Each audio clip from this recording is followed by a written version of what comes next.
안녕하세요. 스마트 안경. 예전엔 정말 공상과학 영화에나 나올 법한 얘기였는데, 이제 진짜 현실이 되고 있는 것 같습니다. 네, 맞아요. 특히 그 빅테크 기업들 경쟁이 아주 치열하죠. 오늘 그래서 여러분이 공유해 주신 여러 기사들, 국내외 IT 전문 매체나 경제지 기사들을 좀 모아봤는데요. 이걸 바탕으로 스마트 안경 시장 현황, 또 미래, 특히 애플과 메타, 이 두 거인의 전략을 좀 깊이 파헤쳐보라고 합니다. 좋습니다. 현재 시장 구도나 핵심 기술, 또 이게 우리한테 어떤 의미가 있을지 그런 것들 한번 제대로 이야기 나눠보죠. 자, 그럼 시작해볼까요? 우선 시장 규모부터 좀 봐야 할 것 같은데요. 와, 연평균 성장률이 거의 30%에 육박한다고요? 네, 그렇습니다. 그래서 2030년쯤 되면 시장 규모가 한 5조 8천억 원, 거의 6조 원 가까이 될 거라는 전망이 나오고 있어요. 6조 원? 엄청나네요. 근데 현재 이 시장은 메타가 거의 휘어잡고 있다면서요? 네, 맞아요. 현재로서는 메타가 확실히 주도권을 쥐고 있습니다. 그 레이벤하고 협력해서 내놓은 스마트 안경 있잖아요. 아, 네네, 봤어요. 그게 벌써 200만 대 이상 팔렸다고 해요. 그러면서 시장 점유율을 한 60% 정도 가져갔죠. 와, 60%나요? 대단하네요. 네, 일단 뭐랄까 쓸만한 제품으로 시장에 먼저 발을 디딘 거죠. 이걸 발판 삼아서 지금 오라이언이나 하이퍼노바 같은 후속작 개발에도 막 속도를 내고 있고요. 근데 단순히 그냥 안경 모양 기기가 아니라 AI 기능을 엄청 강조하는 것 같아요. 아, 정확히 보셨습니다. 그게 핵심이에요. 메타는 이걸 그냥 웨어러블 기기로 보는 게 아니라 AI 동반자, 그러니까 AI 컴패니언으로 만들려고 하는 거죠. AI 컴패니언이요?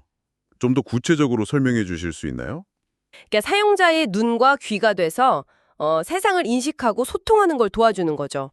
예를 들면 주변 사물을 딱 보면 그게 뭔지 정보를 준다거나 실시간으로 번역을 해준다거나. 와, 그게 강력해지면 정말 편리하겠네요. 그쵸. 그런 AI 기능을 통해서 안경의 활용도를 극대화하겠다? 이게 메타의 큰 그림입니다. 그래서 아예 전담 부서까지 새로 만들어서 사업화의 속도를 내고 있는 거고요.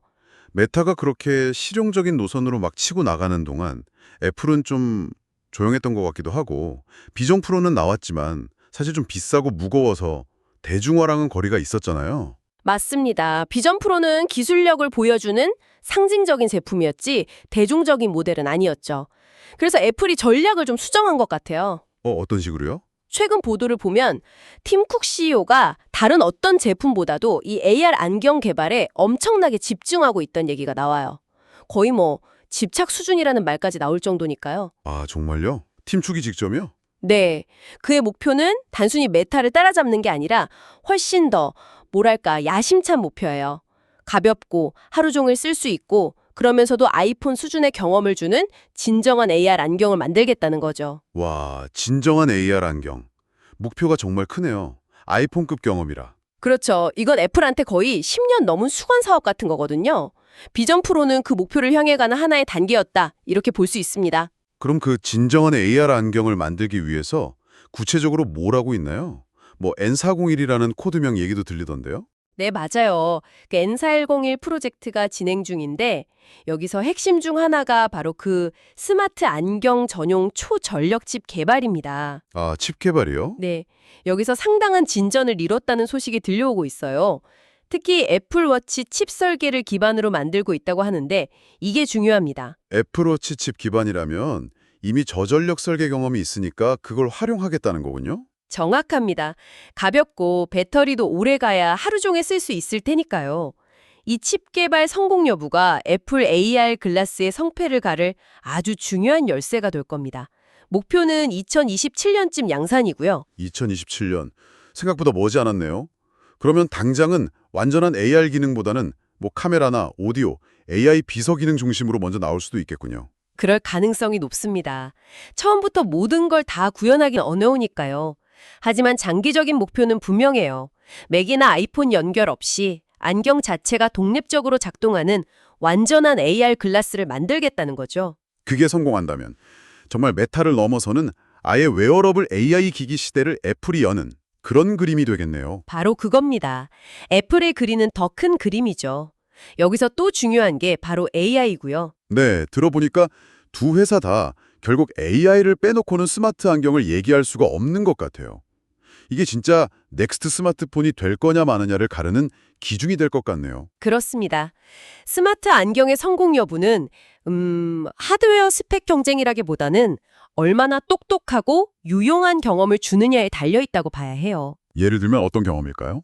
실시간 통역은 기본이고 길찾기, 눈앞에 보이는 사물 정보 바로 검색해주고 음성 명령으로 자연스럽게 제어하고 이런 AI 기능들이 얼마나 매끄럽게 통합되느냐. 그래야 사람들이 스마트폰 대신 안경을 쓸 이유를 찾게 되겠죠? 결국 각자 가진 AI 기술, 그러니까 메타의 자체 AI나 구글 제미나이, 또 애플 인텔리전스 같은 것들을 어떻게 이 안경이라는 작은 기기에 잘 녹여내느냐가 관건이겠군요. 네, 그게 핵심 경쟁력이 될 겁니다. 하지만 이런 장밋빛 미래가 오려면 아직 넘어야 할 선도 많아 보입니다. AI가 아무리 똑똑해도 그걸 담아낼 하드웨어가 뒷받침되지 않으면 좀 힘들지 않을까요? 네, 그게 바로 현재 가장 큰 기술적인 허들입니다. 안경처럼 가벼우면서도 눈앞에 선명한 초고 해상도 화면을 보여줘야 하고 그렇죠. 디스플레이 기술이 중요하겠네요. 네, 그리고 그걸 구동할 고성능 칩은 또 전력을 적게 먹어야 하고 배터리는 작지만 오래 가야 하고 이걸 또 합리적인 가격에 대량 생산할 수 있는 공정 기술까지 어느 하나 쉬운 게 없죠. 듣고 보니 정말 복잡하네요. 네, 애플이 비전 프로 이후에 좀 신중하게 움직이는 이유도 이런 기술적 난제들 때문일 겁니다. 게다가 안경에 카메라가 달려있으니 사생활 침해 우려도 무시할 수 없고요. 맞아요. 그 문제도 있네요. 근데 이 경쟁이 애플과 메타 둘만의 싸움은 아니죠. 삼성이나 구글도 뭔가 준비하고 있다고요? 네, 그렇습니다. 삼성하고 구글이 손잡고 프로젝트 무한, 영어로는 프로젝트 무한이라는 이름으로 XR 헤드셋을 공동 개발하고 있어요. 프로젝트 무한이요. 네, 이게 당장은 헤드셋 형태지만 궁극적으로는 스마트 안경 시장까지 염두에 둔 움직임으로 해석되고 있습니다. 이들이 본격적으로 참전하면 시장 판도가 또 어떻게 바뀔지 이것도 지켜봐야 할 중요한 포인트입니다. 자, 그럼 오늘 이야기를 좀 정리해 보겠습니다. 스마트 안경 시장, 현재는 메타가 실용적인 제품으로 먼저 시장을 선점했고 그 뒤를 애플이 팀 쿡의 강력한 의지를 바탕으로 궁극의 AR 글라스라는 더 큰 목표를 향해 기술 개발에 매진하는 형국이다. 이렇게 볼 수 있겠네요. 네, 맞습니다. 그리고 이 치열한 경쟁의 중심에는 AI 기술이 있고요.